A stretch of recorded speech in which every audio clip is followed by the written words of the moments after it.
James Joyce, The Dead. Published in 1914. Lily, the caretaker's daughter, was literally run off her feet. Hardly had she brought one gentleman into the little pantry behind the office on the ground floor and helped him off with his overcoat than the wheezy hall door bell clanged again, and she had to scamper along the bare hallway to let in another guest. It was well for her she had not to attend to the ladies also. But Miss Kate and Miss Julia had thought of that and had converted the bathroom upstairs into a ladies' dressing room. Miss Kate and Miss Julia were there, gossiping and laughing and fussing, walking after each other to the head of the stairs, peering down over the banisters and calling down to Lily to ask her who had come. It was always a great affair, the Mrs. Morkan's annual dance. Everybody who knew them came to it, members of the family, old friends of the family, the members of Julia's choir, any of Kate's pupils that were grown up enough, and even some of Mary Jane's pupils too. Never once had it fallen flat. For years and years it had gone off in splendid style as long as anyone could remember. Ever since Kate and Julia, after the death of their brother Pat, had left the house in Stony Batter and taken Mary Jane, their only niece, to live with them in the dark gaunt house on Usher's Island, the upper part of which they had rented from Mr. Fulham, the corn factor on the ground floor. That was a good 30 years ago if it was a day. Mary Jane, who was then a little girl in short clothes, was now the main prop of the household, for she had the organ in Haddington Road. She had been through the academy and gave a pupils' concert every year in the upper room of the Antient concert rooms. Many of her pupils belonged to better-class families on the Kingstown and Dalkey line. Old as they were, her aunts also did their share. Julia, though she was quite gray, was still the leading soprano in Adam and Eve's, and Kate, being too feeble to go about much, gave music lessons to beginners on the old square piano in the back room. Lily, the caretaker's daughter, did housemaid's work for them. Though their life was modest, they believed in eating well, the best of everything. Diamond-bone sirloins, 3-shilling tea, and the best bottled stout. But Lily seldom made a mistake in the orders, so that she got on well with her 3 mistresses. They were fussy, that was all. But the only thing they would not stand was back answers. Of course, they had good reason to be fussy on such a night. And then it was long after 10 o'clock, and yet there was no sign of Gabriel and his wife. Besides, they were dreadfully afraid that Freddie Malins might turn up screwed. They would not wish for worlds that any of Mary Jane's pupils should see him under the influence. And when he was like that, it was sometimes very hard to manage him. Freddie Malins always came late, but they wondered what could be keeping Gabriel, and that was what brought them every 2 minutes to the banisters to ask Lily had Gabriel or Freddie come. "Oh, Mr. Conroy," said Lily to Gabriel when she opened the door for him, "Miss Kate and Miss Julia thought you were never coming." "Good night, Mrs. Conroy." "I'll engage they did," said Gabriel, "but they forget that my wife here takes 3 mortal hours to dress herself." He stood on the mat, scraping the snow from his galoshes, while Lily led his wife to the foot of the stairs and called out, "Miss Kate, here's Mrs. Conroy." Kate and Julia came toddling down the dark stairs at once. Both of them kissed Gabriel's wife, said she must be perished alive, and asked was Gabriel with her. "Here I am, as right as the mail, Aunt Kate. Go on up. I'll follow," called out Gabriel from the dark. He continued scraping his feet vigorously while the 3 women went upstairs, laughing, to the ladies' dressing room. A light fringe of snow lay like a cape on the shoulders of his overcoat and like toe-caps on the toes of his galoshes. And, as the buttons of his overcoat slipped with a squeaking noise through the snow-stiffened frieze, a cold, fragrant air from out of doors escaped from crevices and folds. "Is it snowing again, Mr. Conroy?" asked Lily. She had preceded him into the pantry to help him off with his overcoat. Gabriel smiled at the 3 syllables she had given his surname and glanced at her. She was a slim, growing girl, pale in complexion and with hay-colored hair. The gas in the pantry made her look still paler. Gabriel had known her when she was a child and used to sit on the lowest step nursing a rag doll. "Yes, Lily," he answered, "and I think we're in for a night of it." He looked up at the pantry ceiling, which was shaking with the stamping and shuffling of feet on the floor above, listened for a moment to the piano, and then glanced at the girl, who was folding his overcoat carefully at the end of a shelf. "Tell me, Lily," he said in a friendly tone, "do you still go to school?" "Oh no, sir," she answered. "I'm done schooling this year and more." "Oh, then," said Gabriel gaily, "I suppose we'll be going to your wedding one of these fine days with your young man, eh?" The girl glanced back at him over her shoulder and said with great bitterness, "The men that is now is only all palaver and what they can get out of you." Gabriel colored as if he felt he had made a mistake and, without looking at her, kicked off his galoshes and flicked actively with his muffler at his patent leather shoes. He was a stout, tallish young man. The high color of his cheeks pushed upwards even to his forehead where it scattered itself in a few formless patches of pale red. And on his hairless face there scintillated restlessly the polished lenses and the bright gilt rims of the glasses which screened his delicate and restless eyes. His glossy black hair was parted in the middle and brushed in a long curve behind his ears where it curled slightly beneath the groove left by his hat. When he had flicked luster into his shoes, he stood up and pulled his waistcoat down more tightly on his plump body. Then he took a coin rapidly from his pocket. "Oh, Lily," he said, thrusting it into her hands, "it's Christmas time, isn't it? Just, here's a little." He walked rapidly towards the door. "Oh no, sir," cried the girl, following him. "Really, sir, I wouldn't take it. Christmas time, said Gabriel, almost trotting to the stairs and waving his hand to her in deprecation. The girl, seeing that he had gained the stairs, called out after him, "Well, thank you, sir." He waited outside the drawing-room door until the waltz should finish, listening to the skirts that swept against it and to the shuffling of feet. He was still discomposed by the girl's bitter and sudden retort. It had cast a gloom over him which he tried to dispel by arranging his cuffs and the bows of his tie. Then he took from his waistcoat pocket a little paper and glanced at the headings he had made for his speech. He was undecided about the lines from Robert Browning, for he feared they would be above the heads of his hearers.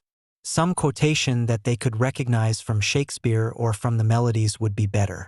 The indelicate clacking of the men's heels and the shuffling of their soles reminded him that their grade of culture differed from his. He would only make himself ridiculous by quoting poetry to them which they could not understand. They would think that he was airing his superior education. He would fail with them just as he had failed with the girl in the pantry. He had taken up a wrong tone. His whole speech was a mistake from first to last, an utter failure. Just then his aunts and his wife came out of the ladies' dressing room. His aunts were two small, plainly dressed old women. Aunt Julia was an inch or so the taller. Her hair, drawn low over the tops of her ears, was gray. And gray also, with darker shadows, was her large flaccid face. Though she was stout in build and stood erect, her slow eyes and parted lips gave her the appearance of a woman who did not know where she was or where she was going. Aunt Kate was more vivacious. Her face, healthier than her sister's, was all puckers and creases, like a shriveled red apple, and her hair, braided in the same old-fashioned way, had not lost its ripe nut color. They both kissed Gabriel frankly. He was their favorite nephew, the son of their dead elder sister, Ellen, who had married T.J. Conroy of the Port and Docks. "Gretta tells me you're not going to take a cab back to Monkstown tonight," Gabriel said Aunt Kate. "No," said Gabriel, turning to his wife, "we had quite enough of that last year, hadn't we? Don't you remember? Aunt Kate, what a cold Gretta got out of it. Cab windows rattling all the way, and the east wind blowing in after we passed Marion. Very jolly it was. Gretta caught a dreadful cold." Aunt Kate frowned severely and nodded her head at every word. "Quite right, Gabriel, quite right," she said. "You can't be too careful." "But as for Gretta there," said Gabriel, "she'd walk home in the snow if she were let." Mrs. Conroy laughed. "Don't mind him, Aunt Kate," she said. "He's really an awful bother, what with green shades for Tom's eyes at night and making him do the dumbbells, and forcing Eva to eat the stirabout. The poor child. And she simply hates the sight of it. Oh, but you'll never guess what he makes me wear now." She broke out into a peal of laughter and glanced at her husband. whose admiring and happy eyes had been wandering from her dress to her face and hair. The two aunts laughed heartily too, for Gabriel's solicitude was a standing joke with them. "Galoshes," said Mrs. Conroy. "That's the latest. Whenever it's wet underfoot, I must put on my galoshes. Tonight even he wanted me to put them on. But I wouldn't. The next thing he'll buy me will be a diving suit." Gabriel laughed nervously and patted his tie reassuringly while Aunt Kate nearly doubled herself. So heartily did she enjoy the joke. The smile soon faded from Aunt Julia's face and her mirthless eyes were directed towards her nephew's face. After a pause she asked, "And what are galoshes, Gabriel?" "Galoshes, Julia," exclaimed her sister. "Goodness me, don't you know what galoshes are? You wear them over your boots, Gretta, isn't it?" "Yes," said Mrs. Conroy. "Gotta purchase things. We both have a pair now. Gabriel says everyone wears them on the continent." "Oh, on the continent," murmured Aunt Julia, nodding her head slowly. Gabriel knitted his brows and said, as if he were slightly angered, "It's nothing very wonderful, but Gretta thinks it very funny because she says the word reminds her of Christy minstrels." "But tell me, Gabriel," said Aunt Kate with brisk tact. "Of course you've seen about the room," Gretta was saying. "Oh, the room is all right," replied Gabriel. "I've taken one in the Gresham." "To be sure," said Aunt Kate, "by far the best thing to do. And the children, Gretta, you're not anxious about them?" "Oh, for one night," said Mrs. Conroy. "Besides, Bessie will look after them." "To be sure," said Aunt Kate again. "What a comfort it is to have a girl like that. One you can depend on. There's that Lily. I'm sure I don't know what has come over her lately. She's not the girl she was at all." Gabriel was about to ask his aunt some questions on this point, but she broke off suddenly to gaze after her sister, who had wandered down the stairs and was craning her neck over the banisters. "Now, I ask you," she said almost testily, "where is Julia going? Julia, Julia, where are you going?" Julia, who had gone halfway down one flight, came back and announced blandly, "Here's Freddie." At the same moment, a clapping of hands and a final flourish of the pianist told that the waltz had ended. The drawing-room door was opened from within and some couples came out. Aunt Kate drew Gabriel aside hurriedly and whispered into his ear, "Slip down, Gabriel, like a good fellow and see if he's all right, and don't let him up if he's screwed. I'm sure he's screwed. I'm sure he is." Gabriel went to the stairs and listened over the banisters. He could hear two persons talking in the pantry. Then he recognized Freddie Mallon's laugh. He went down the stairs noisily. "It's such a relief," said Aunt Kate to Mrs. Conroy, "that Gabriel is here. I always feel easier in my mind when he's here. Julia, there's Miss Daly and Miss Power will take some refreshment. Thanks for your beautiful waltz, Miss Daly. It made lovely time." A tall, wizen-faced man, with a stiff, grizzled mustache and swarthy skin, who was passing out with his partner, said, "And may we have some refreshment, too, Miss Morcan?" "Julia," said Aunt Kate summarily, "and here's Mr. Brown and Miss Furlong. Take them in, Julia, with Miss Daly and Miss Power." "I'm the man for the ladies," said Mr. Brown, pursing his lips until his mustache bristled and smiling in all his wrinkles. "You know, Miss Morcan, the reason they are so fond of me is—" He did not finish his sentence, but, seeing that Aunt Kate was out of earshot, at once led the three young ladies into the back room. The middle of the room was occupied by two square tables placed end to end, and on these Aunt Julia and the caretaker were straightening and smoothing a large cloth. On the sideboard were arrayed dishes and plates, and glasses and bundles of knives and forks and spoons. The top of the closed square piano served also as a sideboard for viands and sweets. At a smaller sideboard in one corner 2 young men were standing, drinking hop bitters. Mr. Brown led his charges thither and invited them all, in jest, to some ladies' punch, hot, strong, and sweet. As they said they never took anything strong, he opened 3 bottles of lemonade for them. Then he asked one of the young men to move aside, and, taking hold of the decanter, filled out for himself a goodly measure of whiskey. The young men eyed him respectfully while he took a trial sip. "God help me," he said, smiling. "It's the doctor's orders." His wizened face broke into a broader smile, and the three young ladies laughed in musical echo to his pleasantry, swaying their bodies to and fro, with nervous jerks of their shoulders. The boldest said, "Oh, now, Mr. Brown, I'm sure the doctor never ordered anything of the kind."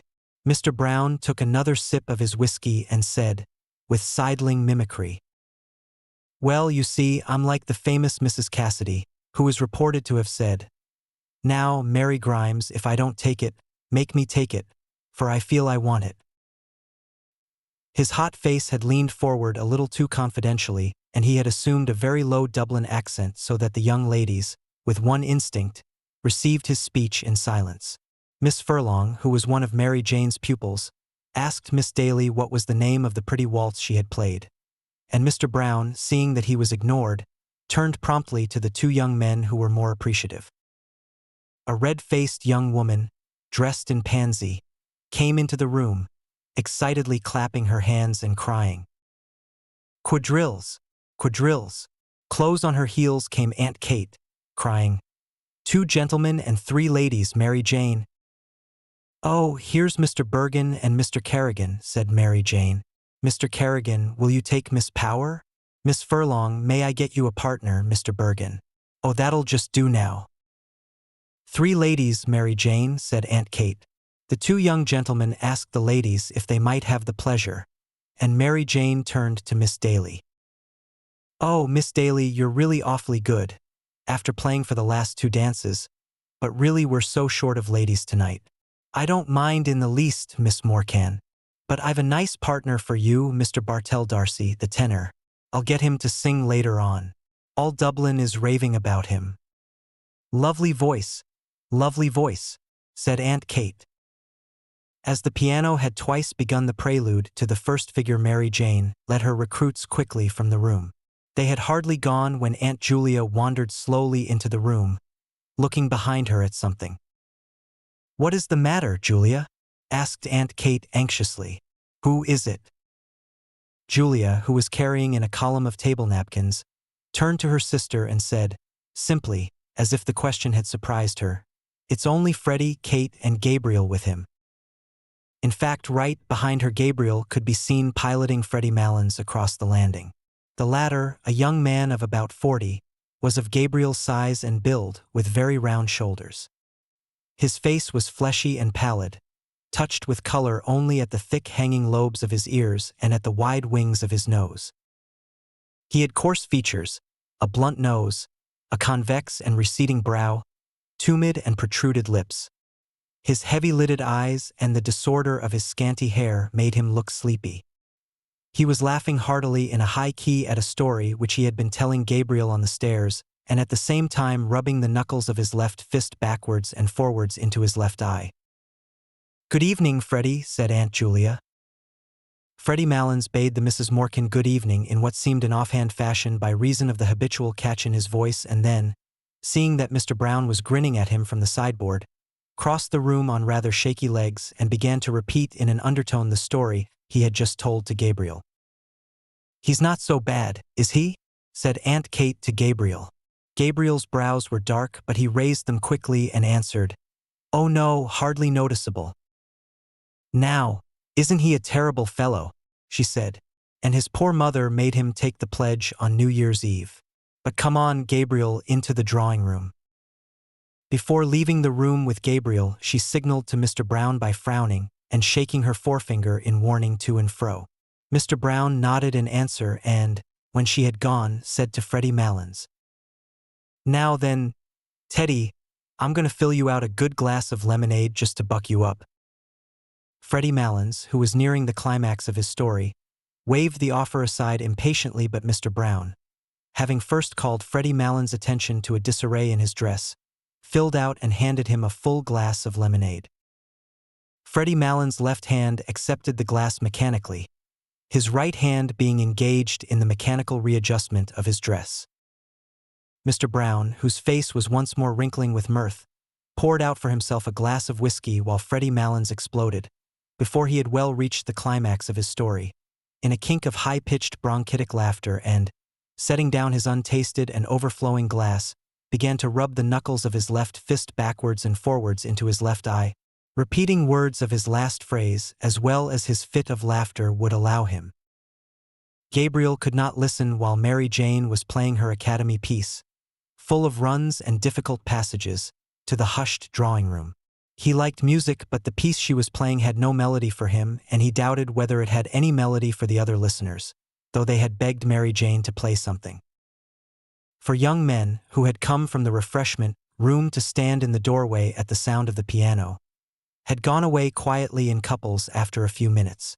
The only persons who seemed to follow the music were Mary Jane herself, her hands racing along the keyboard or lifted from it at the pauses like those of a priestess in momentary imprecation, and Aunt Kate standing at her elbow to turn the page. Gabriel's eyes, irritated by the floor, which glittered with beeswax under the heavy chandelier, wandered to the wall above the piano. A picture of the balcony scene in Romeo and Juliet hung there, and beside it was a picture of the two murdered princes in the tower which Aunt Julia had worked in red, blue and brown wools when she was a girl. Probably in the school they had gone to as girls that kind of work had been taught. For 1 year his mother had worked for him as a birthday present a waistcoat of purple tabinet, with little foxes' heads upon it, lined with brown satin and having round mulberry buttons. It was strange that his mother had had no musical talent, though Aunt Kate used to call her the brains carrier of the Morkan family. Both she and Julia had always seemed a little proud of their serious and matronly sister. Her photograph stood before the pier glass. She held an open book on her knees and was pointing out something in it to Constantine who, dressed in a man-o'-war suit, lay at her feet. It was she who had chosen the names for her sons, for she was very sensible of the dignity of family life. Thanks to her, Constantine was now senior curate in Balbriggan and, thanks to her, Gabriel himself had taken his degree in the Royal University. A shadow passed over his face as he remembered her sullen opposition to his marriage. Some slighting phrases she had used still rankled in his memory. She had once spoken of Gretta as being country cute, and that was not true of Gretta at all. It was Gretta who had nursed her during all her last long illness in their house at Monkstown. He knew that Mary Jane must be near the end of her piece, for she was playing again the opening melody with runs of scales after every bar, and while he waited for the end the resentment died down in his heart. The piece ended with a trill of octaves in the treble and a final deep octave in the bass. Great applause greeted Mary Jane as, blushing and rolling up her music nervously, she escaped from the room. The most vigorous clapping came from the 4 young men in the doorway who had gone away to the refreshment room at the beginning of the piece but had come back when the piano had stopped. Lancers were arranged. Gabriel found himself partnered with Miss Ivers. She was a frank-mannered, talkative young lady, with a freckled face and prominent brown eyes. She did not wear a low-cut bodice, and the large brooch which was fixed in the front of her collar bore on it an Irish device. When they had taken their places, she said abruptly, "I have a crow to pluck with you." "With me?" said Gabriel. She nodded her head gravely. "What is it?" asked Gabriel, smiling at her solemn manner. "Who is G.C.?" answered Miss Ivers, turning her eyes upon him. Gabriel colored and was about to knit his brows, as if he did not understand, when she said bluntly, "Oh, innocent Amy, I have found out that you write for the Daily Express. Now, aren't you ashamed of yourself?" "Why should I be ashamed of myself?" asked Gabriel, blinking his eyes and trying to smile. "Well, I'm ashamed of you," said Miss Ivers frankly, "to say you'd write for a rag like that. I didn't think you were a West Briton." A look of perplexity appeared on Gabriel's face. It was true that he wrote a literary column every Wednesday in the Daily Express, for which he was paid 15 shillings. But that did not make him a West Briton surely. The books he received for review were almost more welcome than the paltry check. He loved to feel the covers and turn over the pages of newly printed books. Nearly every day when his teaching in the college was ended, he used to wander down the quays to the second-hand booksellers, to Hickey's on Bachelor's Walk, to Webb's or Massey's on Aston's Quay, or to Ochlohissies in the by-street. He did not know how to meet her charge. He wanted to say that literature was above politics. But they were friends of many years standing and their careers had been parallel, first at the university and then as teachers. He could not risk a grandiose phrase with her.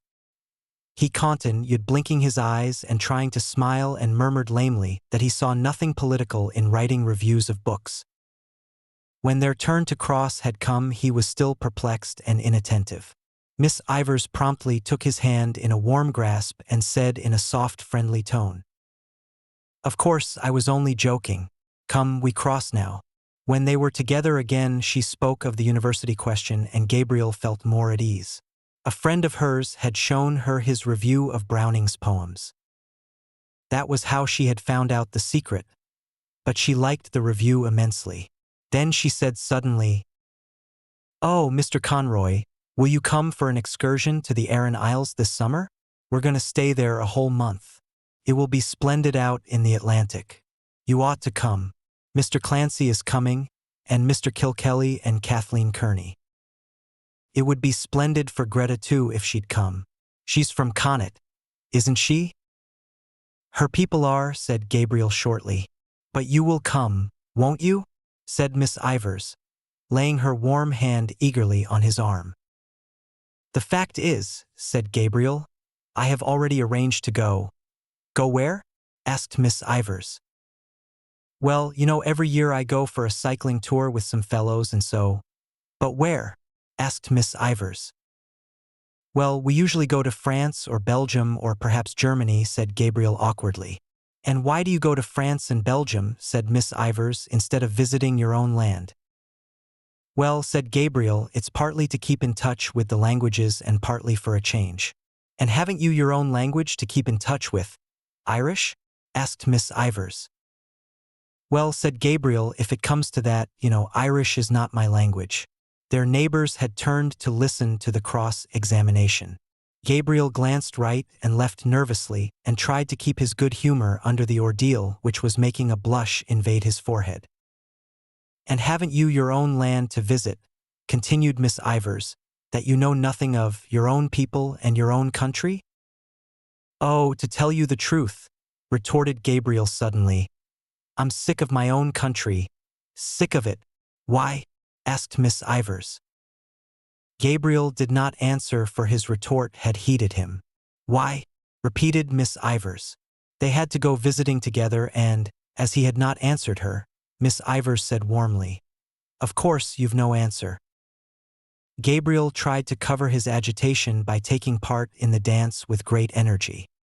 He avoided her eyes, for he had seen a sour expression on her face. But when they met in the long chain, he was surprised to feel his hand firmly pressed. She looked at him from under her brows for a moment quizzically until he smiled. Then, just as the chain was about to start again, she stood on tiptoe and whispered into his ear, "West Britain." When the Lancers were over, Gabriel went away to a remote corner of the room where Freddie Mallon's mother was sitting.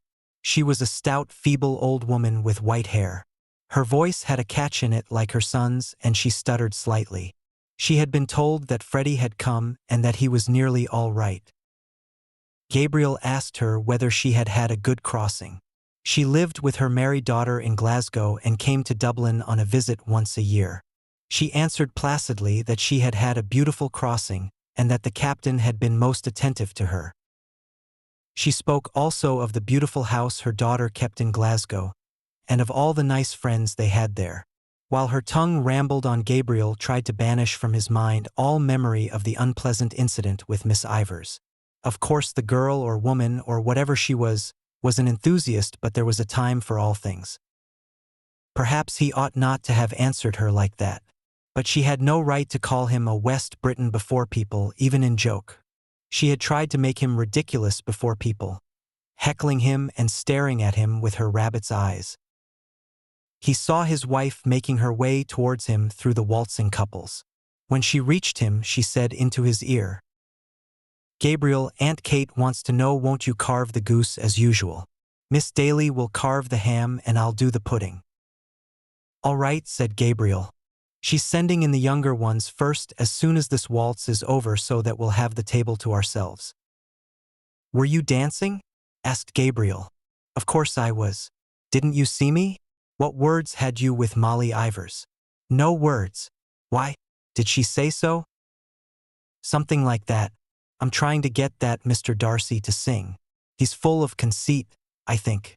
"There were no words," said Gabriel moodily.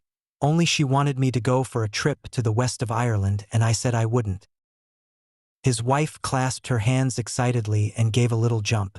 "Oh, do go, Gabriel," she cried. "I'd love to see Galway again." "You can go if you like," said Gabriel coldly.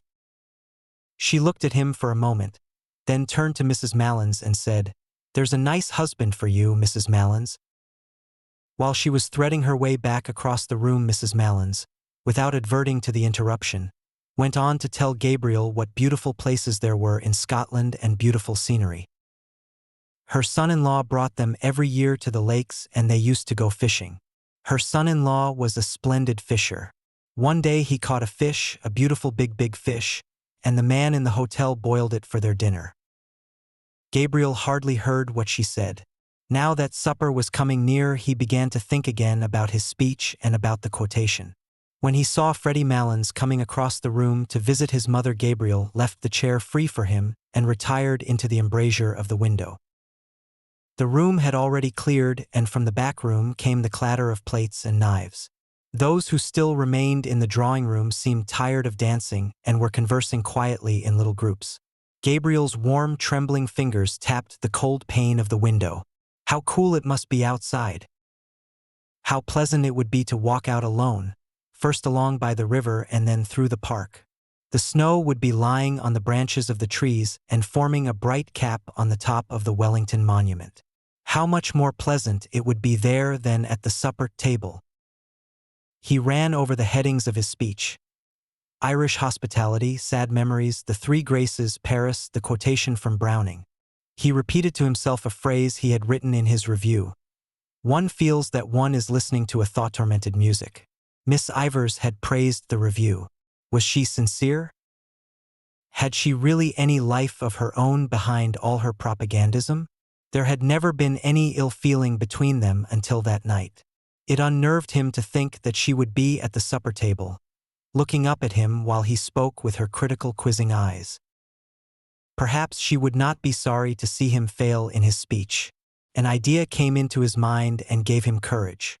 He would say, alluding to Aunt Kate and Aunt Julia, "Ladies and gentlemen, the generation which is now on the wane among us may have had its faults, but for my part one think it had certain qualities of hospitality, of humor, of humanity, which the new and very serious and hyper-educated generation that is growing up around us seems to me to lack." Very good. That was one for Miss Ivors. What did he care that his aunts were only two ignorant old women?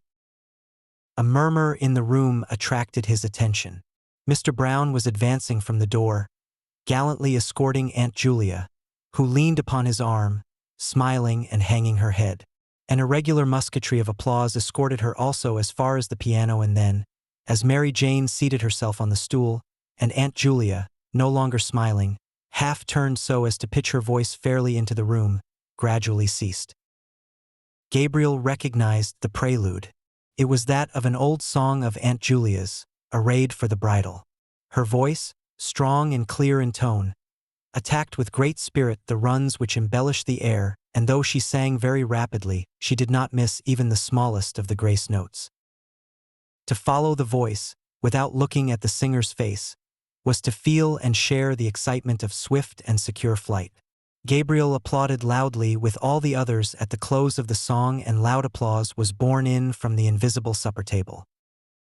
It sounded so genuine that a little color struggled into Aunt Julia's face as she bent to replace in the music stand the old leather-bound songbook that had her initials on the cover. Freddie Malins, who had listened with his head perched sideways to hear her better, was still applauding when everyone else had ceased and talking animatedly to his mother, who nodded her head gravely and slowly in acquiescence. At last, when he could clap no more, he stood up suddenly and hurried across the room to Aunt Julia, whose hand he seized and held in both his hands, shaking it when words failed him or the catch in his voice proved too much for him. "I was just telling my mother," he said. "I never heard you sing so well. Never. No, I never heard your voice so good as it is tonight. Now, Would you believe that now? That's the truth. Upon my word and honor, that's the truth. I never heard your voice sound so fresh and so clear and fresh. Never. Aunt Julia smiled broadly and murmured something about compliments as she released her hand from his grasp.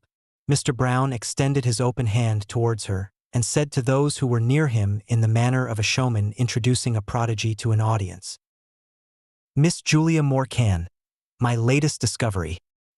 He was laughing very heartily at this himself when Freddie Malins turned to him and said, "Well, Brown, if you're serious you might make a worse discovery. All I can say is I never heard her sing half so well as long as I am coming here. And that's the honest truth." "Neither did I," said Mr. Brown. "I think her voice has greatly improved." Aunt Julia shrugged her shoulders and said with meek pride, "30 years ago I hadn't a bad voice as voices go. I often told Julia," said Aunt Kate emphatically, "that she was simply thrown away in that choir. But she never would be said by me."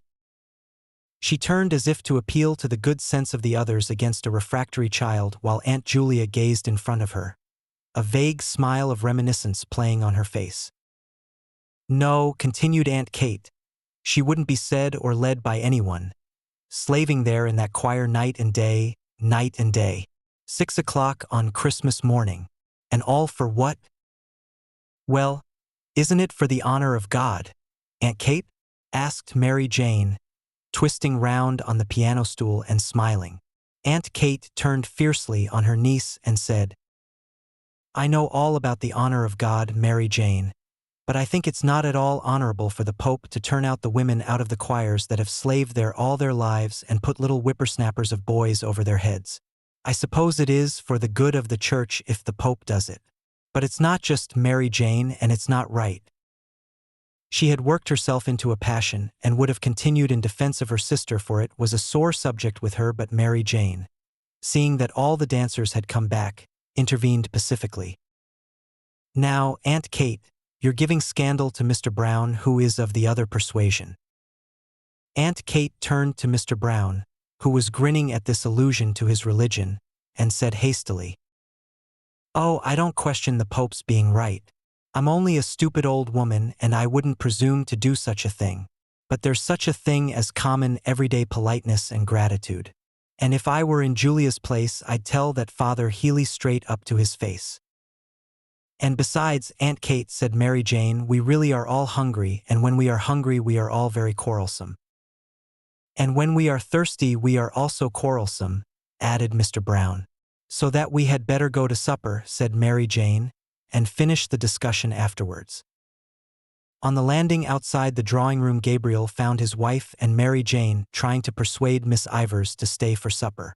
But Miss Ivers, who had put on her hat and was buttoning her cloak, would not stay. She did not feel in the least hungry, and she had already overstayed her time. "But only for 10 minutes, Molly," said Mrs. Conroy. "That won't delay you."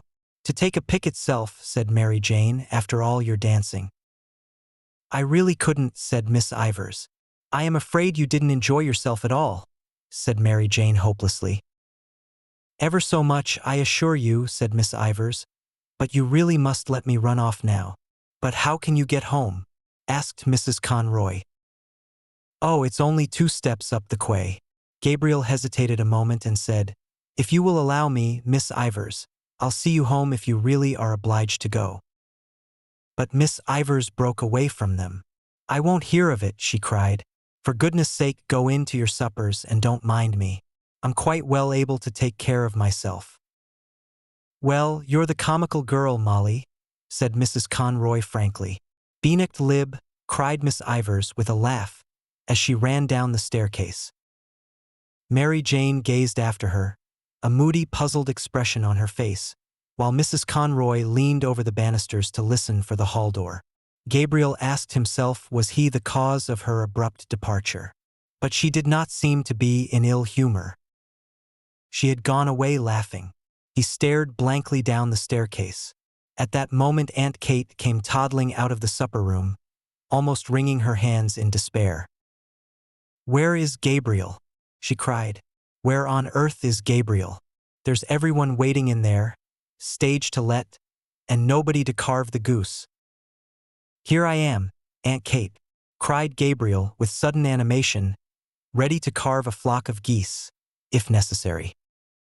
A fat brown goose lay at one end of the table, and at the other end, on a bed of creased paper strewn with sprigs of parsley, lay a great ham, stripped of its outer skin and peppered over with crust crumbs, a neat paper frill round its shin, and beside this was a round of spiced beef. Between these rival ends ran parallel lines of side dishes. 2 little minsters of jelly, red and yellow, a shallow dish full of blocks of blancmange and red jam, a large green leaf-shaped dish with a stalk-shaped handle, on which lay bunches of purple raisins and peeled almonds, a companion dish on which lay a solid rectangle of Smyrna figs, a dish of custard topped with grated nutmeg, a small bowl full of chocolates and sweets wrapped in gold and silver papers, and a glass vase in which stood some tall celery stalks. In the center of the table there stood, as sentries to a fruit stand which upheld a pyramid of oranges and American apples, 2 squat old-fashioned decanters of cut glass, one containing port and the other dark sherry. On the closed square piano a pudding in a huge yellow dish lay in waiting, and behind it were 3 squads of bottles of stout and ale and minerals, drawn up according to the colors of their uniforms, the first 2 black, with brown and red labels, the third and smallest squad white, with transverse green sashes. Gabriel took his seat boldly at the head of the table and, having looked to the edge of the carver, plunged his fork firmly into the goose. He felt quite at ease now, for he was an expert carver and liked nothing better than to find himself at the head of a well-laden table. "Miss Furlong, what shall I send you?" he asked. "A wing or a slice of the breast?" "Just a small slice of the breast." "Miss Higgins, what for you?" "Oh, anything at all, Mr. Conroy." While Gabriel and Miss Daly exchanged plates of goose and plates of ham and spiced beef, Lily went from guest to guest with a dish of hot floury potatoes wrapped in a white napkin. This was Mary Jane's idea, and she had also suggested applesauce for the goose, but Aunt Kate had said that plain roast goose without applesauce had always been good enough for her, and she hoped she might never eat worse. Mary Jane waited on her pupils and saw that they got the best slices, and Aunt Kate and Aunt Julia opened and carried across from the piano bottles of stout and ale for the gentlemen and bottles of minerals for the ladies. There was a great deal of confusion and laughter and noise, the noise of orders and counter-orders, of knives and forks, of corks and glass stoppers. Gabriel began to carve second helpings as soon as he had finished the first round without serving himself. Everyone protested loudly, so that he compromised by taking a long draught of stout, for he had found the carving hot work. Mary Jane settled down quietly to her supper, but Aunt Kate and Aunt Julia were still toddling round the table, walking on each other's heels, getting in each other's way and giving each other unheeded orders. Mr. Brown begged of them to sit down and eat their suppers, and so did Gabriel, but they said there was time enough, so that, at last, Freddie Malins stood up and, capturing Aunt Kate, plumped her down on her chair amid general laughter. When everyone had been well served, Gabriel said, smiling, "Now, if anyone wants a little more of what vulgar people call stuffing, let him or her speak." A chorus of voices invited him to begin his own supper, and Lily came forward with 3 potatoes which she had reserved for him. "Very well," said Gabriel amiably, as he took another preparatory draught. "Kindly forget my existence, ladies and gentlemen, for a few minutes." He set to his supper and took no part in the conversation with which the table covered Lily's removal of the plates. The subject of talk was the opera company which was then at the Theatre Royal. Mr. Bartell Darcy, the tenor, a dark-complexioned young man with a smart mustache, praised very highly the leading contralto of the company, but Miss Furlong thought she had a rather vulgar style of production. Freddie Malins said there was a Negro chieftain singing in the second part of the Gaiety pantomime, who had one of the finest tenor voices he had ever heard. "Have you heard him?" he asked Mr. Bartell Darcy across the table. "No," answered Mr. Bartell Darcy carelessly. "Because," Freddie Malins explained, "now I'd be curious to hear your opinion of him. I think he has a grand voice. It takes Teddy to find out the really good things," said Mr. Brown familiarly to the table. "And why couldn't he have a voice too?" asked Freddie Malins sharply. "Is it because he's only a black?" Nobody answered this question, and Mary Jane led the table back to the legitimate opera. One of her pupils had given her a pass for Mignon. Of course it was very fine, she said, but it made her think of poor Georgina Burns. Mr. Brown could go back farther still, to the old Italian companies that used to come to Dublin, Tietjens, Ilma de Murska, Campanini, the great Trebelli, Giuglini, Ravelli, Aramburo. Those were the days, he said, when there was something like singing to be heard in Dublin. He told too of how the top gallery of the Old Royal used to be packed night after night, of how one night an Italian tenor had sung 5 encores to Let Me Like a Soldier Fall, introducing a high C every time, and of how the gallery boys would sometimes in their enthusiasm unyoke the horses from the carriage of some great prima donna and pull her themselves through the streets to her hotel. Why did they never play the grand old operas now, he asked Dinorah Lucrezia Borgia. Because they could not get the voices to sing them. That was why. Oh well, said Mr. Bartell D'Arcy. I presume there are as good singers today as there were then. Where are they? Asked Mr. Brown defiantly. In London, Paris, Milan, said Mr. Bartell D'Arcy warmly. I suppose Caruso, for example, is quite as good, if not better than any of the men you have mentioned. Maybe so, said Mr. Brown, but I may tell you I doubt it strongly. Oh, I'd give anything to hear Caruso sing, said Mary Jane. For me, said Aunt Kate, who had been picking a bone, there was only one tenor. To please me, I mean, but I suppose none of you ever heard of him. Who was he, Miss Morkan? Asked Mr. Bartell D'Arcy politely. His name, said Aunt Kate, was Parkinson. I heard him when he was in his prime, and I think he had then the purest tenor voice that was ever put into a man's throat. Strange, said Mr. Bartell D'Arcy. I never even heard of him. Yes, Miss Morkan is right, said Mr. Brown. I remember hearing of old Parkinson, but he's too far back for me. A beautiful, pure, sweet, mellow English tenor, said Aunt Kate with enthusiasm. Gabriel having finished, the huge pudding was transferred to the table. The clatter of forks and spoons began again. Gabriel's wife served out spoonfuls of the pudding and passed the plates down the table. Midway down they were held up by Mary Jane, who replenished them with raspberry or orange jelly or with blancmange and jam. The pudding was of Aunt Julia's making, and she received praises for it from all quarters. She herself said that it was not quite brown enough. Well, I hope, Miss Morkan, said Mr. Brown, that I'm brown enough for you because, I'm all brown. All the gentlemen, except Gabriel, ate some of the pudding out of compliment to Aunt Julia. As Gabriel never ate sweets, the celery had been left for him. Freddie Malins also took a stalk of celery and ate it with his pudding. He had been told that celery was a capital thing for the blood, and he was just then under doctor's care. Mrs. Malins, who had been silent all through the supper, said that her son was going down to Mount Melleray in a week or so. The table then spoke of Mount Melleray, how bracing the air was down there, how hospitable the monks were, and how they never asked for a penny piece from their guests. And do you mean to say, asked Mr. Brown incredulously, that a chap can go down there and put up there as if it were a hotel and live on the fat of the land and then come away without paying a farthing? Oh, most people give some donation to the monastery when they leave, said Mary Jane. I wish we had an institution like that in our church, said Mr. Brown candidly. He was astonished to hear that the monks never spoke, got up at 2 a.m. and slept in their coffins. He asked what they did it for. That's the rule of the order, said Aunt Kate firmly. Yes, but why? Asked Mr. Brown. Aunt Kate repeated that it was the rule, that was all. Mr. Brown still seemed not to understand. Freddie Malins explained to him, as best he could, that the monks were trying to make up for the sins committed by all the sinners in the outside world. The explanation was not very clear, for Mr. Brown grinned and said, I like that idea very much, but wouldn't a comfortable spring bed do them as well as a coffin?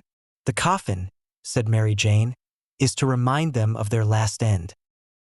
As the subject had grown lugubrious, it was buried in a silence of the table, during which Mrs. Malins could be heard saying to her neighbor in an indistinct undertone, They are very good men, the monks, very pious men.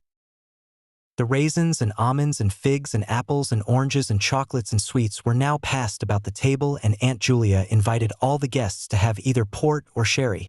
At first Mr. Bartell Darcy refused to take either, but one of his neighbors nudged him and whispered something to him, upon which he allowed his glass to be filled. Gradually, as the last glasses were being filled, the conversation ceased. A pause followed, broken only by the noise of the wine and by unsettlings of chairs. The Misses Morcan, all three, looked down at the tablecloth.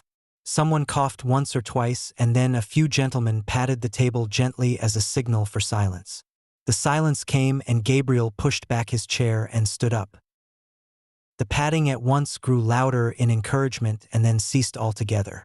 Gabriel leaned his 10 trembling fingers on the tablecloth and smiled nervously at the company. Meeting a row of upturned faces, he raised his eyes to the chandelier. The piano was playing a waltz tune, and he could hear the skirts sweeping against the drawing-room door. People, perhaps, were standing in the snow on the quay outside, gazing up at the lighted windows and listening to the waltz music. The air was pure there. In the distance lay the park where the trees were weighted with snow. The Wellington Monument wore a gleaming cap of snow that flashed westward over the white field of 15 acres. He began. "Ladies and gentlemen, it has fallen to my lot this evening, as in years past, to perform a very pleasing task, but a task for which I am afraid my poor powers as a speaker are all too inadequate." "No, no," said Mr. Brown.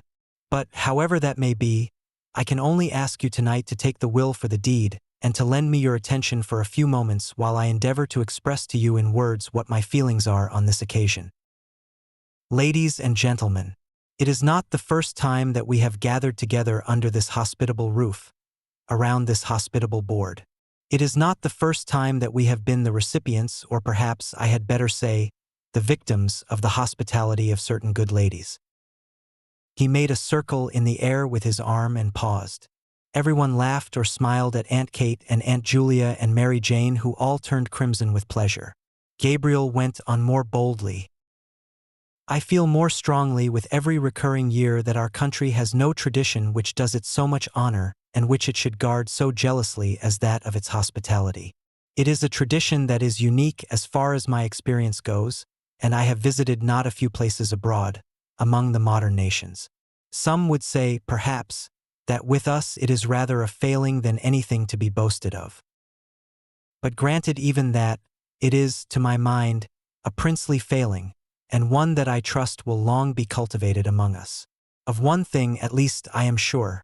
As long as this one roof shelters the good ladies aforesaid, and I wish from my heart it may do so for many and many a long year to come, the tradition of genuine warm-hearted courteous Irish hospitality, which our forefathers have handed down to us and which we in turn must hand down to our descendants, is still alive among us." A hearty murmur of assent ran round the table.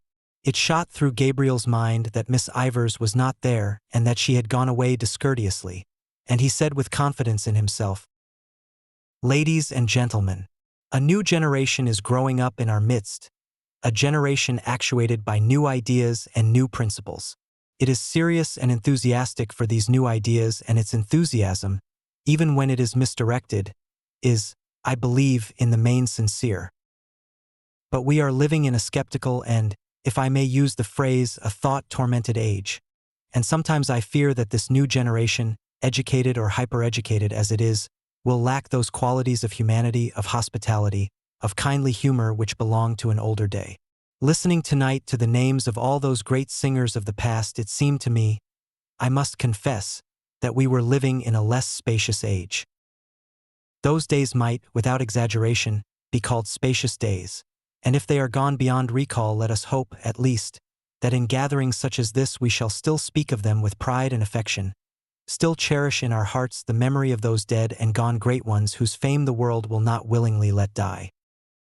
"Hear, hear," said Mr. Brown loudly. "But yet," continued Gabriel, his voice falling into a softer inflection, "there are always in gatherings such as this sadder thoughts that will recur to our minds. Thoughts of the past, of youth, of changes, of absent faces that we miss here tonight. Our path through life is strewn with many such sad memories, and were we to brood upon them always, we could not find the heart to go on bravely with our work among the living. We have all of us living duties and living affections which claim, and rightly claim, our strenuous endeavors. Therefore, I will not linger on the past. I will not let any gloomy moralising intrude upon us here tonight. Here we are gathered together for a brief moment from the bustle and rush of our everyday routine. We are met here as friends, in the spirit of good fellowship, as colleagues, also to a certain extent, in the true spirit of camaraderie, and as the guests of, what shall I call them? The three graces of the Dublin musical world. The table burst into applause and laughter at this sally. Aunt Julia vainly asked each of her neighbors in turn to tell her what Gabriel had said. He says we are the three graces, Aunt Julia, said Mary Jane. Aunt Julia did not understand, but she looked up, smiling, at Gabriel, who continued in the same vein. Ladies and gentlemen, I will not attempt to play tonight the part that Paris played on another occasion. I will not attempt to choose between them. The task would be an invidious one and one beyond my poor powers. For when I view them in turn, whether it be our chief hostess herself, whose too good heart, has become a byword with all who know her, or her sister, who seems to be gifted with perennial youth and whose singing must have been a surprise and a revelation to us all tonight, or, last but not least, when I consider our youngest hostess, talented, cheerful, hard-working, and the best of nieces, I confess, ladies and gentlemen, that I do not know to which of them I should award the prize. Gabriel glanced down at his aunts and, seeing the large smile on Aunt Julia's face and the tears which had risen to Aunt Kate's eyes, hastened to his close. He raised his glass of port gallantly, while every member of the company fingered a glass expectantly, and said loudly, "Let us toast them all three together. Let us drink to their health, wealth, long life, happiness, and prosperity, and may they long continue to hold the proud and self-won position which they hold in their profession and the position of honor and affection which they hold in our hearts." All the guests stood up, glass in hand, and, turning towards the three seated ladies, sang in unison, with Mr. Brown as leader. For they are jolly gay fellows, for they are jolly gay fellows, for they are jolly gay fellows, which nobody can deny. Aunt Kate was making frank use of her handkerchief, and even Aunt Julia seemed moved. Freddie Malins beat time with his pudding fork, and the singers turned towards one another, as if in melodious conference, while they sang with emphasis, "Unless he tells a lie, unless he tells a lie." Then, turning once more towards their hostesses, they sang, "For they are jolly gay fellows, for they are jolly gay fellows, for they are jolly gay fellows, which nobody can deny." The acclamation which followed was taken up beyond the door of the supper room by many of the other guests and renewed time after time, Freddie Malins acting as officer with his fork on high. The piercing morning air came into the hall where they were standing, so that Aunt Kate said, "Close the door, somebody. Mrs. Malins will get her death of cold." "Brown is out there, Aunt Kate," said Mary Jane. "Brown is everywhere," said Aunt Kate, lowering her voice. Mary Jane laughed at her tone. "Really," she said archly, "he is very attentive." "He has been laid on here like the gas," said Aunt Kate in the same tone, "all during the Christmas." She laughed herself this time good-humoredly and then added quickly, "But tell him to come in, Mary Jane, and close the door. I hope to goodness he didn't hear me." At that moment the hall door was opened and Mr. Brown came in from the doorstep, laughing as if his heart would break. He was dressed in a long green overcoat with mock astrakhan cuffs and collar and wore on his head an oval fur cap. He pointed down the snow-covered quay from where the sound of shrill, prolonged whistling was borne in. "Teddy will have all the cabs in Dublin out," he said. Gabriel advanced from the little pantry behind the office, struggling into his overcoat and, looking round the hall, said, "Gretta not down yet?" "She's getting on her things, Gabriel," said Aunt Kate. "Who's playing up there?" asked Gabriel. "Nobody. They're all gone." "Oh no, Aunt Kate," said Mary Jane. "Bartell Darcy and Miss O'Callaghan aren't gone yet." "Someone is strumming at the piano anyhow," said Gabriel. Mary Jane glanced at Gabriel and Mr. Brown and said with a shiver, "It makes me feel cold to look at you two gentlemen muffled up like that. I wouldn't like to face your journey home at this hour." "I'd like nothing better this minute," said Mr. Brown stoutly, "than a rattling fine walk in the country or a fast drive with a good spanking goer between the shafts. We used to have a very good horse and trap at home," said Aunt Julia sadly. "The never-to-be-forgotten Johnny," said Mary Jane, laughing. Aunt Kate and Gabriel laughed too. "Why, what was wonderful about Johnny?" asked Mr. Brown. "The late lamented Patrick Morcan, our grandfather, that is," explained Gabriel, commonly known in his later years as the old gentleman, was a glue boiler. "Oh, now, Gabriel," said Aunt Kate, laughing, "he had a starch mill." "Well, glue or starch," said Gabriel, "the old gentleman had a horse by the name of Johnny. And Johnny used to work in the old gentleman's mill, walking round and round in order to drive the mill. That was all very well. But now comes the tragic part about Johnny.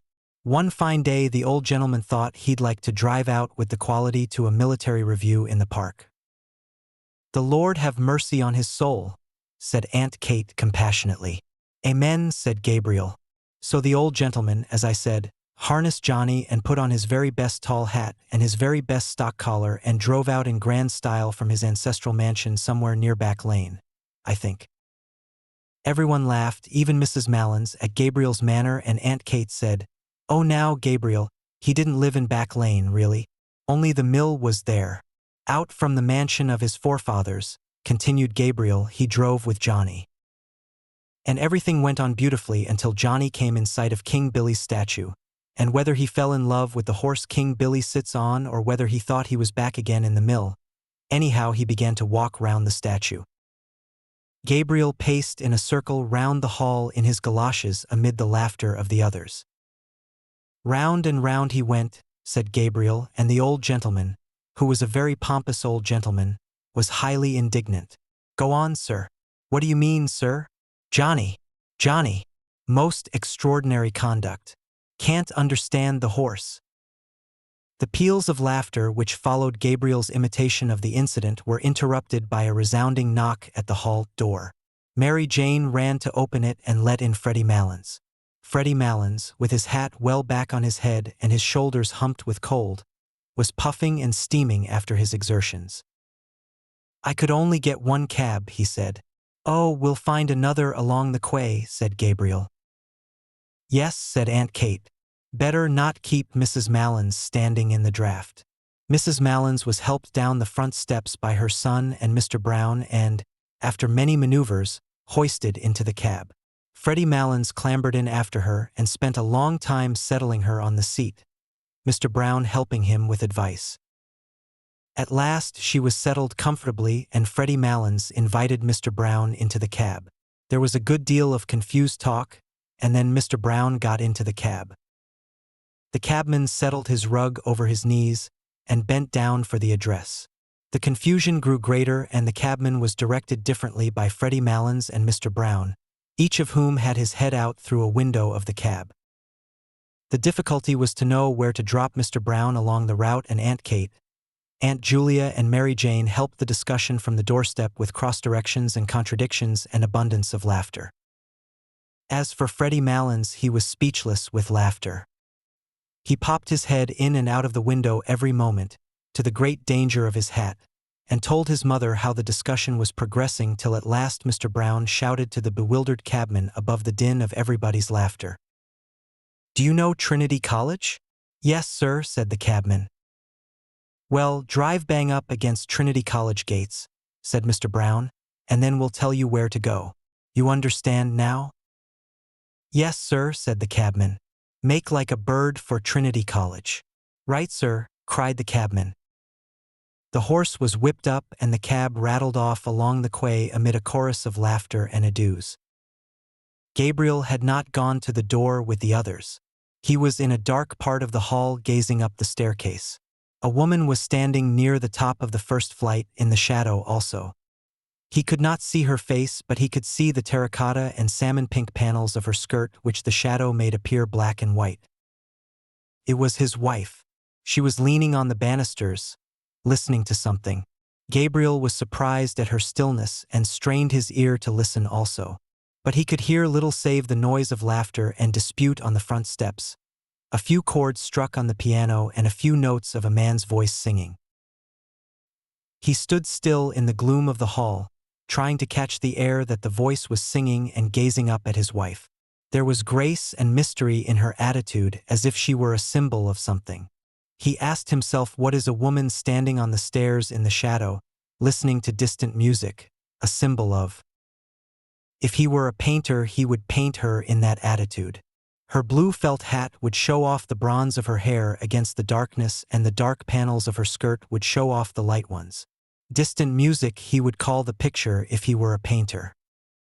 The hall door was closed, and Aunt Kate, Aunt Julia, and Mary Jane came down the hall, still laughing. "Well, isn't Freddie terrible?" said Mary Jane. "He's really terrible." Gabriel said nothing but pointed up the stairs towards where his wife was standing. Now that the hall door was closed, the voice and the piano could be heard more clearly. Gabriel held up his hand for them to be silent. The song seemed to be in the old Irish tonality, and the singer seemed uncertain both of his words and of his voice. The voice, made plaintive by distance and by the singer's hoarseness, faintly illuminated the cadence of the air with words expressing grief. "Oh, the rain falls on my heavy locks, and the dew wets my skin. My babe lies cold." "Oh," exclaimed Mary Jane, "it's Bartell D'Arcy singing, and he wouldn't sing all the night. Oh, I'll get him to sing a song before he goes." "Oh, do, Mary Jane," said Aunt Kate. Mary Jane brushed past the others and ran to the staircase, but before she reached it, the singing stopped and the piano was closed abruptly. "Oh, what a pity!" she cried. "Is he coming down, Gretta?" Gabriel heard his wife answer yes and saw her come down towards them. A few steps behind her were Mr. Bartell D'Arcy and Miss O'Callaghan.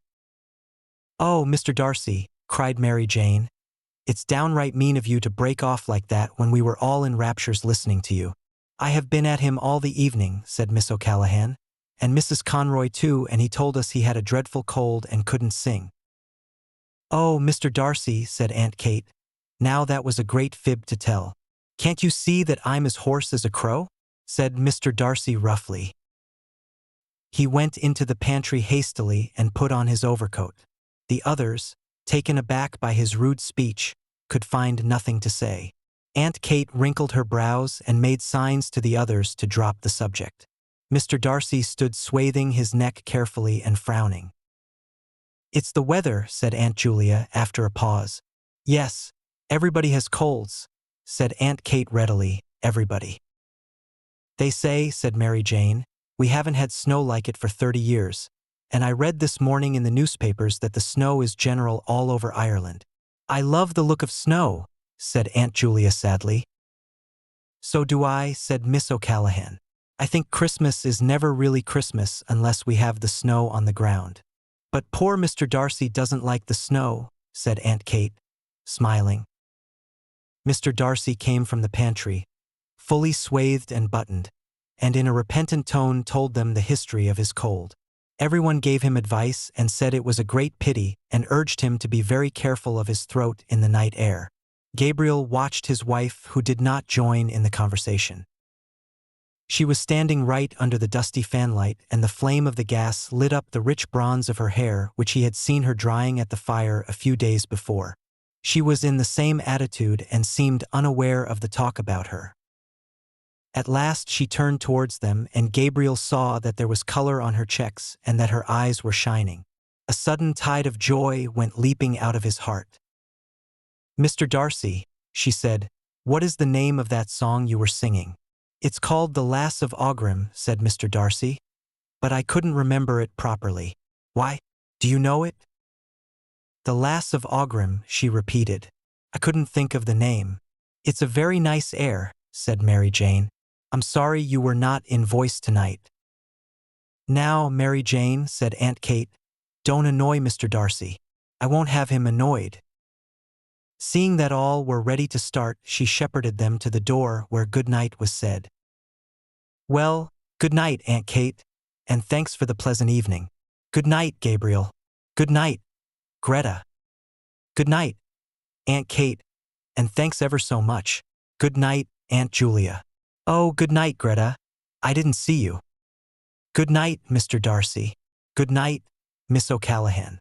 Good night, Miss Morcan. Good night again. Good night all. Safe home. Good night. Good night." The morning was still dark. A dull yellow light brooded over the houses and the river, and the sky seemed to be descending. It was slushy underfoot, and only streaks and patches of snow lay on the roofs, on the parapets of the quay and on the area railings. The lamps were still burning redly in the murky air and, across the river, the palace of the Four Courts stood out menacingly against the heavy sky. She was walking on before him with Mr. Bartell Darcy, her shoes in a brown parcel tucked under one arm and her hands holding her skirt up from the slush. She had no longer any grace of attitude, but Gabriel's eyes were still bright with happiness. The blood went bounding along his veins, and the thoughts went rioting through his brain, proud, joyful, tender, valorous. She was walking on before him so lightly and so erect that he longed to run after her noiselessly, catch her by the shoulders and say something foolish and affectionate into her ear.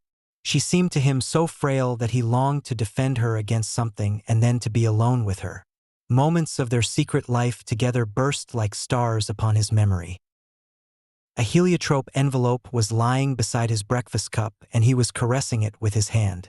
Birds were twittering in the ivy and the sunny web of the curtain was shimmering along the floor. He could not eat for happiness.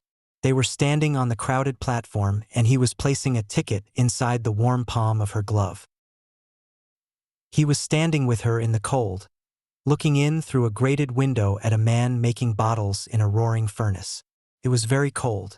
Her face, fragrant in the cold air, was quite close to his, and suddenly she called out to the man at the furnace, "Is the fire hot, sir?" But the man could not hear her with the noise of the furnace. It was just as well. He might have answered rudely. A wave of yet more tender joy escaped from his heart and went coursing in warm flood along his arteries, like the tender fires of stars. Moments of their life together, that no one knew of or would ever know of, broke upon and illumined his memory. He longed to recall to her those moments, to make her forget the years of their dull existence together and remember only their moments of ecstasy. For the years, he felt, had not quenched his soul or hers. Their children, his writing, her household cares had not quenched all their soul's tender fire. In one letter that he had written to her, then he had said, "Why is it that words like these seem to me so dull and cold? Is it because there is no word tender enough to be your name?" Like distant music, these words that he had written years before were borne towards him from the past. He longed to be alone with her. When the others had gone away, when he and she were in their room in the hotel, then they would be alone together. He would call her softly, "Gretta." Perhaps she would not hear at once. She would be undressing. Then something in his voice would strike her. She would turn and look at him. At the corner of Wine Tavern Street, they met a cab. He was glad of its rattling noise as it saved him from conversation. She was looking out of the window and seemed tired. The others spoke only a few words, pointing out some building or street.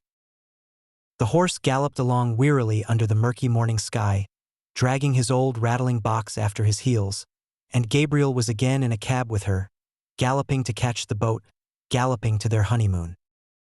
As the cab drove across O'Connell Bridge, Miss O'Callahan said, "They say you never cross O'Connell Bridge without seeing a white horse."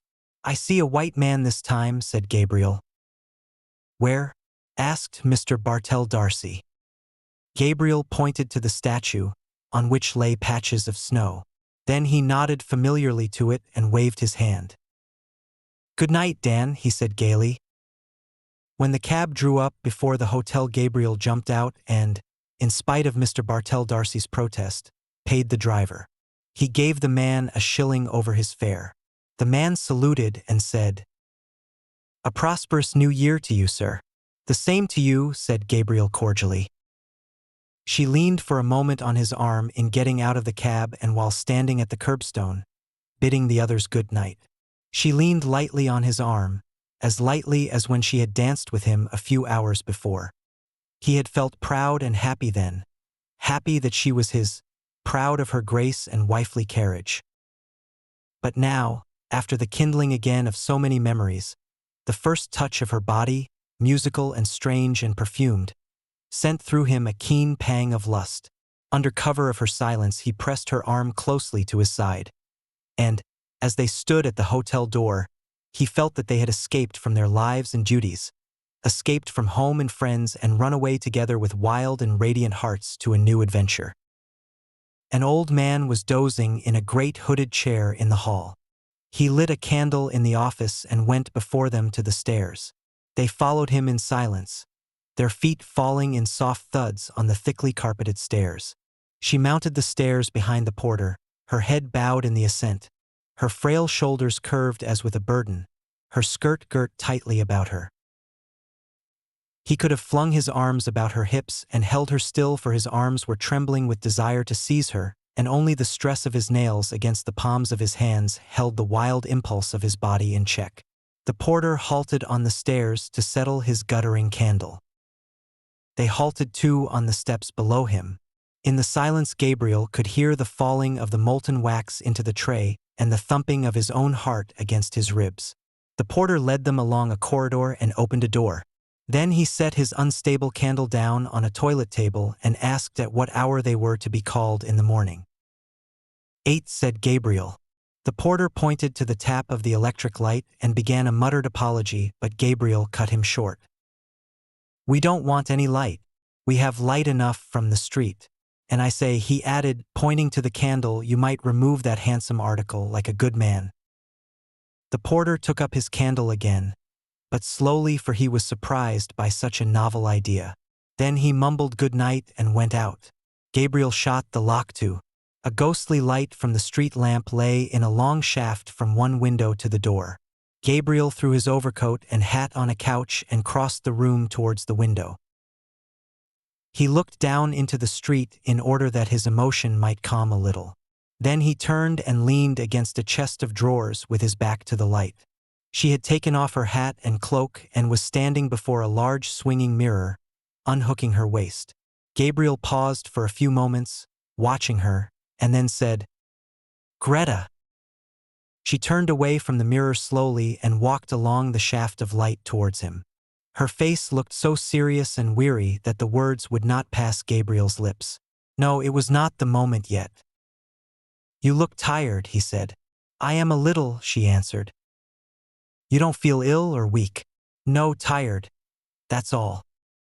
She went on to the window and stood there, looking out.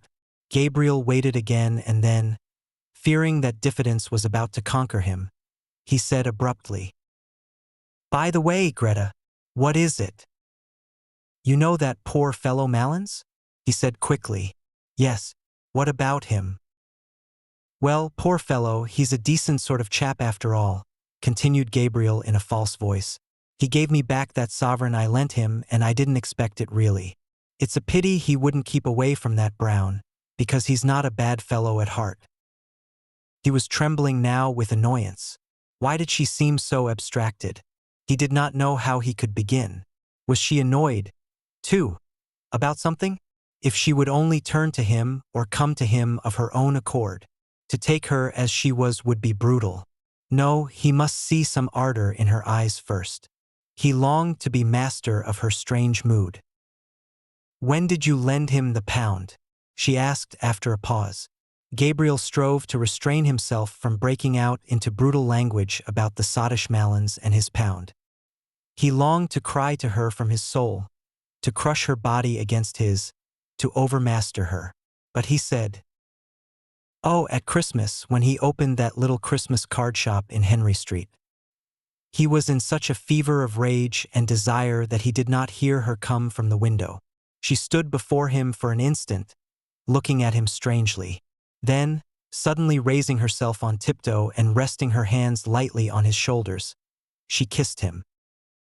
You are a very generous person, Gabriel, she said.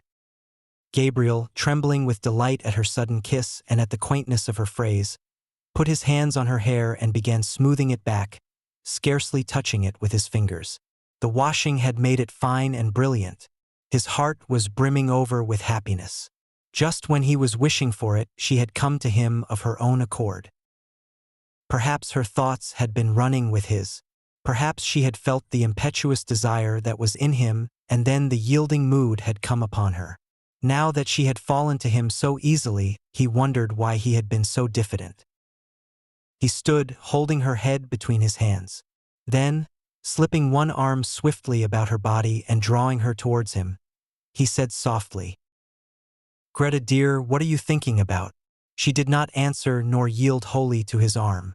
He said again softly, "Tell me what it is, Gretta. I think I know what is the matter. Do I know?" She did not answer at once. Then she said in an outburst of tears, "Oh, I am thinking about that song, The Lass of Aughrim." She broke loose from him and ran to the bed and, throwing her arms across the bed rail, hid her face. Gabriel stood stock-still for a moment in astonishment and then followed her. As he passed in the way of the cheval-glass, he caught sight of himself in full length, his broad, well-filled shirt front, the face whose expression always puzzled him when he saw it in a mirror, and his glimmering gilt-rimmed eyeglasses. He halted a few paces from her and said, "What about the song? Why does that make you cry?" She raised her head from her arms and dried her eyes with the back of her hand like a child. A kinder note than he had intended went into his voice. "Why, Gretta?" he asked. "I am thinking about a person long ago who used to sing that song." "And who was the person long ago?" asked Gabriel, smiling. "It was a person I used to know in Galway when I was living with my grandmother," she said. The smile passed away from Gabriel's face. A dull anger began to gather again at the back of his mind, and the dull fires of his lust began to glow angrily in his veins. "Someone you were in love with?" he asked ironically. "It was a young boy I used to know," she answered, "named Michael Fury. He used to sing that song, The Lass of Aughrim. He was very delicate." Gabriel was silent. He did not wish her to think that he was interested in this delicate boy. "I can see him so plainly," she said after a moment. "Such eyes as he had, big dark eyes, and such an expression in them, an expression." "Oh, then you were in love with him?" said Gabriel. "I used to go out walking with him," she said, "when I was in Galway." A thought flew across Gabriel's mind. "Perhaps that was why you wanted to go to Galway with that Ivors girl?" he said coldly. She looked at him and asked in surprise, "What for?" Her eyes made Gabriel feel awkward. He shrugged his shoulders and said, "How do I know? To see him, perhaps." She looked away from him along the shaft of light towards the window in silence. "He is dead," she said at length. "He died when he was only 17. Isn't it a terrible thing to die so young as that?" "What was he?" asked Gabriel, still ironically. "He was in the gasworks," she said. Gabriel felt humiliated by the failure of his irony and by the evocation of this figure from the dead, a boy in the gasworks. While he had been full of memories of their secret life together, full of tenderness and joy and desire, she had been comparing him in her mind with another. A shameful consciousness of his own person assailed him. He saw himself as a ludicrous figure, acting as a penny boy for his aunts, a nervous, well-meaning sentimentalist, orating to vulgarians and idealizing his own clownish lusts, the pitiable, fatuous fellow he had caught a glimpse of in the mirror. Instinctively, he turned his back more to the light lest she might see the shame that burned upon his forehead. He tried to keep up his tone of cold interrogation, but his voice when he spoke was humble and indifferent. "I suppose you were in love with this Michael Fury, Gretta," he said. "I was great with him at that time," she said. Her voice was veiled and sad. Gabriel, feeling now how vain it would be to try to lead her whither he had purposed, caressed one of her hands and said, also sadly, "And what did he die of so young, Gretta? Consumption, was it?" "I think he died for me," she answered. A vague terror seized Gabriel at this answer, as if, at that hour when he had hoped to triumph, some impalpable and vindictive being was coming against him, gathering forces against him in its vague world. But he shook himself free of it with an effort of reason and continued to caress her hand. He did not question her again, for he felt that she would tell him of herself. Her hand was warm and moist. It did not respond to his touch, but he continued to caress it just as he had caressed her first letter to him that spring morning. "It was in the winter," she said, "about the beginning of the winter, when I was going to leave my grandmother's and come up here to the convent. And he was ill at the time in his lodgings in Galway, and wouldn't be let out, and his people in Oughterard were written to. He was in decline, they said, or something like that. I never knew rightly." She paused for a moment and sighed. "Poor fellow," she said. "He was very fond of me, and he was such a gentle boy. We used to go out together, walking, Gabriel, like the way they do in the country. He was going to study singing only for his health. He had a very good voice, poor Michael Fury." "Well, and then?" asked Gabriel. "And then when it came to the time for me to leave Galway and come up to the convent, he was much worse, and I wouldn't be let see him, so I wrote a letter saying I was going up to Dublin and would be back in the summer, and hoping he would be better then." Pause. 075. She paused for a moment to get her voice under control and then went on. "Then the night before I left, I was in my grandmother's house in Nuns Island, packing up, and I heard gravel thrown up against the window. The window was so wet I couldn't see, so I ran downstairs as I was and slipped out the back into the garden, and there was the poor fellow at the end of the garden, shivering." "And did you not tell him to go back?" asked Gabriel. "I implored of him to go home at once and told him he would get his death in the rain. But he said he did not want to live. I can see his eyes as well. He was standing at the end of the wall where there was a tree." "And did he go home?" asked Gabriel. "Yes, he went home. And when I was only a week in the convent he died, and he was buried in Oughterard, where his people came from. Oh, the day I heard that he was dead." She stopped, choking with sobs, and, overcome by emotion, flung herself face downward on the bed, sobbing in the quilt. Gabriel held her hand for a moment longer, irresolutely, and then, shy of intruding on her grief, let it fall gently and walked quietly to the window. She was fast asleep. Gabriel, leaning on his elbow, looked for a few moments unresentfully on her tangled hair and half-open mouth, listening to her deep-drawn breath. So she had had that romance in her life. A man had died for her sake. It hardly pained him now to think how poor a part he, her husband, had played in her life. He watched her while she slept as though he and she had never lived together as man and wife. His curious eyes rested long upon her face and on her hair, and, as he thought of what she must have been then, in that time of her first girlish beauty, a strange friendly pity for her entered his soul. He did not like to say even to himself that her face was no longer beautiful, but he knew that it was no longer the face for which Michael Fury had braved death. Perhaps she had not told him all the story. His eyes moved to the chair over which she had thrown some of her clothes. Petticoat string dangled to the floor. One boot stood upright, its limp upper fallen down. The fellow of it lay upon its side. He wondered at his riot of emotions of an hour before. From what had it proceeded?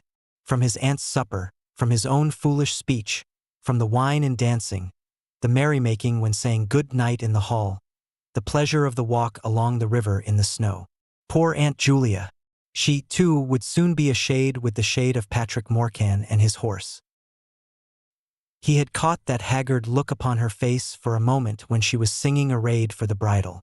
Soon, perhaps, he would be sitting in that same drawing-room, dressed in black, his silk hat on his knees. The blinds would be drawn down and Aunt Kate would be sitting beside him, crying and blowing her nose and telling him how Julia had died. He would cast about in his mind for some words that might console her, and would find only lame and useless ones. Yes, that would happen very soon. The air of the room chilled his shoulders. He stretched himself cautiously along under the sheets and lay down beside his wife. One by one they were all becoming shades. Better pass boldly into that other world, in the full glory of some passion, than fade and wither dismally with age. He thought of how she who lay beside him had locked in her heart for so many years that image of her lover's eyes when he had told her that he did not wish to live. Generous tears filled Gabriel's eyes. He had never felt like that himself towards any woman, but he knew that such a feeling must be love. The tears gathered more thickly in his eyes, and in the partial darkness, he imagined he saw the form of a young man standing under a dripping tree. Other forms were near. His soul had approached that region where dwell the vast hosts of the dead. He was conscious of, but could not apprehend, their wayward and flickering existence. His own identity was fading out into a gray, impalpable world. The solid world itself which these dead had one time reared and lived in was dissolving and dwindling. A few light taps upon the pane made him turn to the window. It had begun to snow again. He watched sleepily the flakes, silver and dark, falling obliquely against the lamplight. The time had come for him to set out on his journey westward. Yes, the newspapers were right. Snow was general all over Ireland. It was falling on every part of the dark central plain, on the treeless hills, falling softly upon the bog of Allen and, farther westward, softly falling into the dark mutinous Shannon waves. It was falling, too, upon every part of the lonely churchyard on the hill where Michael Fury lay buried. It lay thickly drifted on the crooked crosses and headstones, on the spears of the little gate, on the barren thorns.